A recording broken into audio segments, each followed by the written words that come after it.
আসসালামু আলাইকুম। পেঁপে আলু দিয়ে ভাজির রেসিপি।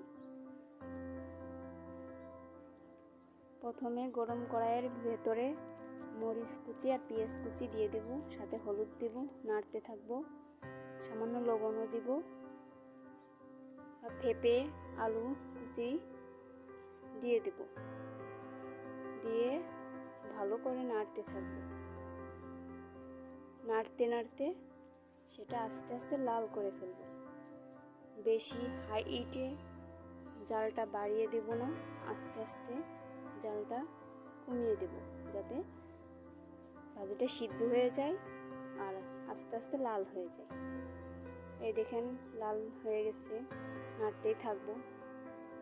নাড়তে ভাজি জিনিস নাড়তে হয় বেশি, নাড়লে বেশি স্বাদ হয়। এই দেখেন আমার রেসিপি রেডি। আপনারা ভালো থাকবেন। আল্লাহ হাফেজ।